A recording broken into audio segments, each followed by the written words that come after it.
নমস্কার বন্ধুরা, আজ বানাবো আমি ডিমের ডালনা। তার জন্য আমি আগে থেকেই কয়েকটা ডিম সেদ্ধ করে রেখেছি এবং কড়াইয়ে তেল দিয়েছি।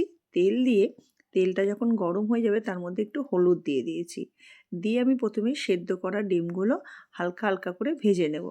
হলুদ দিয়েছি কারণ এটার রঙটা বেশ সুন্দর আসবে, এই জন্য হালকা করে ভাজবো। আর আমি ডিমগুলো কিন্তু বেশি সেদ্ধ করিনি, হালকা সেদ্ধ করেছি যাতে একটু নরম নরম থাকে। তো এই ডিমগুলো ভাজা হয়ে গেলে এইবার আমি দেখুন ভাজা হয়ে এসছে। ভাজা হয়ে গেলে এগুলোকে আমি তুলে নেব। এগুলো তুলে নেবার পর আমি তখন কড়াইতে একটুখানি সামান্য তেল যে থাকবে সেই তেলটাতেই কিন্তু আমি রান্না করব। এরপর এতে আমি কি দেব, জিরে ফোড়ন। জিরে ফোড়ন দেবার পর একটা শুকনো লঙ্কা দিয়ে দিয়েছি, মানে লাল কাঁচা লঙ্কা। তারপর আমি দেব আদা রসুন পেঁয়াজের পেস্ট।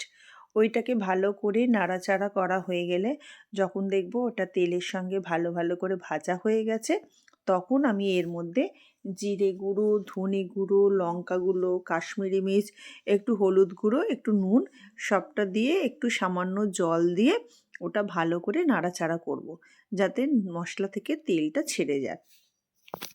যখন তেলটা ছেড়ে যাবে তখন আমি এর মধ্যে কয়েকটা সেদ্ধ আলু রেখে দিয়েছি, সেদ্ধ আলুগুলো দিয়ে দেবো। দিয়ে সেদ্ধ আলুর সঙ্গে এবার মশলাটা খুব ভালো করে মিশতে হবে, কিন্তু ভালো করে নাড়াচাড়া করে একটু ঢাকা দিয়ে দিয়ে কিন্তু এই রান্নাটা করতে হবে, তবেই কিন্তু আলুগুলোর গায়ে মশলাগুলো লাগবে। যখন দেখবো ভালো করে এগুলো ভাজা হয়ে গেছে, আলুর গায়ে ভালো করে লেগে গেছে, তখন একটু টমেটো সস দেবো, দিয়ে আবার কষতে শুরু করব। কষানো হয়ে গেলে আমি তখন এতে একটু জল দিয়ে দেব। আমি কিন্তু একটু হালকা করে গরম জল দিয়েছি, আপনারা ঠান্ডা জলও দিতে পারেন। গরম জলটা একটুখানি দিয়ে দেব। দিয়ে এবার আমি কিন্তু এটাকে নাড়াচাড়া করে ঢাকা দিয়ে দেবো 2 মিনিট মতো ফোটানোর জন্য। কারণ আলুগুলোও সেদ্ধ আছে, ডিমও সেদ্ধ আছে, বেশি সময় লাগবে না।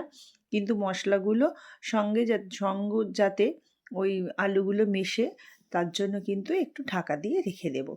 দেখুন ফুটে উঠেছে, এবার ফুটে উঠেছে, তেলও বেরিয়ে গেছে। এবার কিন্তু আমি এতে দিয়ে দেবো সেদ্ধ করা করে ভেজে রাখা ডিমগুলো এর মধ্যে দিয়ে দেব।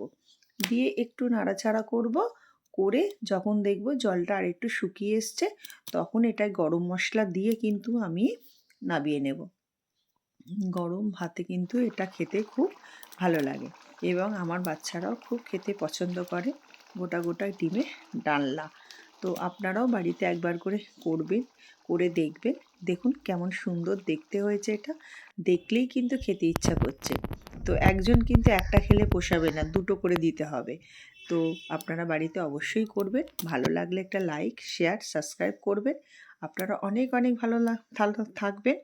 আর যদি মনে হয় খুব ভালো হয়েছে, তাহলে একটা কমেন্ট করবেন। সবাই খুব ভালো থাকবেন। সবাইকে নমস্কার।